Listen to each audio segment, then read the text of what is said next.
So this is a small indie game on itch.io called That's Not My Neighbor. It plays off the horror idea of the existence of alternates and doppelgangers, monsters that imitate humans. In the game, you play as a doorman for the apartment, and your job is to try and find out who are the neighbors and who are the doppelgangers trying to get in. You find this out by the most engaging gameplay mechanic, reading paperwork. On the outside, this should not work, but people love it. For a good period of time, I saw so many different streamers and YouTubers play this. My feeds were full of fan art of the characters, there was tons of fan songs, and again, more fan art, especially for this milkman, which everyone just absolutely loses their mind over for some reason. I mean, I can see the appeal, but holy crap, does it make people feral. And for a game whose main mechanic is processing people and paperwork, it is surprisingly good. But before That's Not My Neighbor came out, there was another game called Contraband Police, where you play as a border guard who processes people's personal information and decides whether or not they are allowed into a communist country. But honestly, that was more of a police brutality simulator more than anything. What are you waiting for? Quit waiting! B-52, I got shots fired! Shots fired!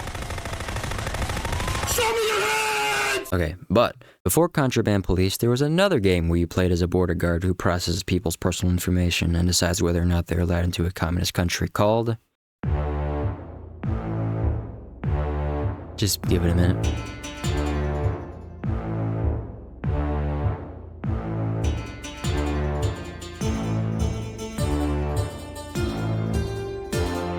It's still going.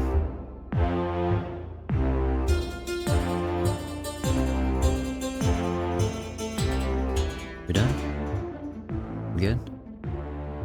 Okay, it was called Papers, Please.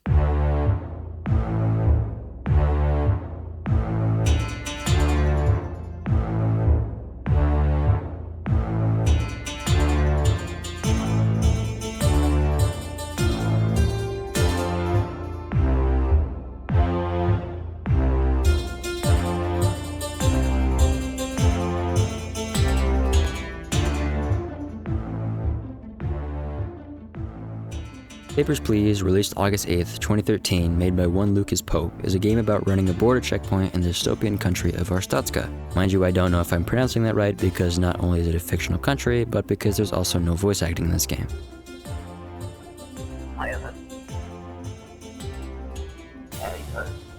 Papers, Please starts with you, a very poor father with a family who needs to be taken care of, now winning the lottery. Unfortunately, not like $1 million lottery that would solve your impoverished position, but a labor lottery that gets you employed as a guard for the Grestin Border Checkpoint. With this newfound job, you process immigrants' passports and either let them into the country or deny entry.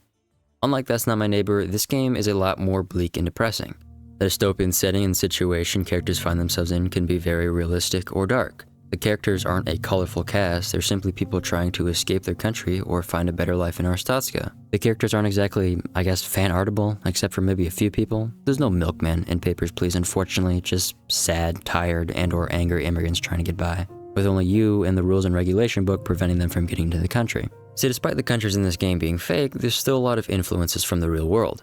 But the fictitious newspaper at the beginning of each day also helps shape and cement Arstotzka as this real country. And you can see in the news how the world changes and even affects your job. For instance, look at this headline. Full-blown oh, that probably doesn't age too well. Okay, look at this situation instead. During one of your days working, it is cut short due to a terrorist attack. It is an attack that's done by an immigrant from Kolechia. Again, these are all fictional countries. And we know they're from Kolechia because, well, it's the last thing they say. But the news runs with this, and the next day the headlines say, terrorist strike at Grestin, Kolechian agitators suspected. Later in the game, another terrorist attack happens, and once you know, it's another Kolechian. And the news responds to this as well, but so does the Arstotzkan government, now stating that because Kolechian extremists are suspected, all Kolechians must be inspected for any contraband. But it doesn't end there. The leaders of Kolechia fire back in the news, saying that it violates human rights to search them just because they're Kolechian. And to protest, they start sending diplomats into Arstotzka to get rid of these rules. But not only does the news affect your job, sometimes your job can affect the news. That some actions you do are so important is of national interest. I know I'm kind of ranting about this, but I just think it's so intriguing to notice how dynamic the world of this game is. Honestly, I've always been more interested in fictional politics than the real thing. Real politics are confusing anyway. But this happens throughout the entire game. One day, the rules required to enter the country are different than another day, whether there is some protocol that needs to be followed due to something that happened. But it's this gameplay mechanic that finds a way to stay fresh and not a monotonous task. And following this regulation is a big part as it gets progressively more complex and hard to understand. Take the very first day, for example. You are tasked with letting in only Arstotzkan citizens into the country of Arstotzka. If they are not Arstotzkan, deny entry. Simple as that. Take a look at one of the days in the future though. If they are an Arstotzkan citizen, they need to have a passport and citizenship ID.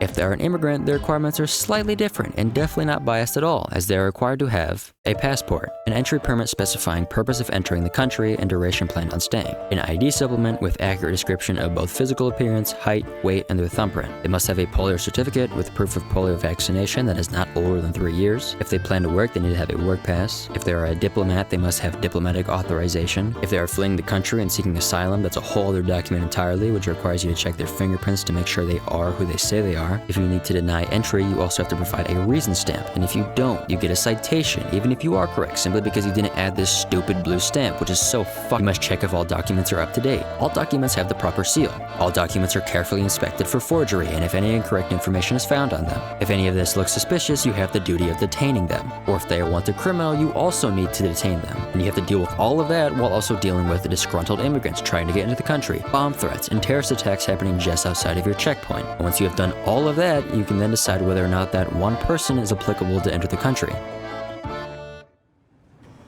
And if you mess up and accept or deny incorrectly, you get a citation, perhaps even a penalty fee, and you don't get money for processing them, which you kinda need to provide for your family.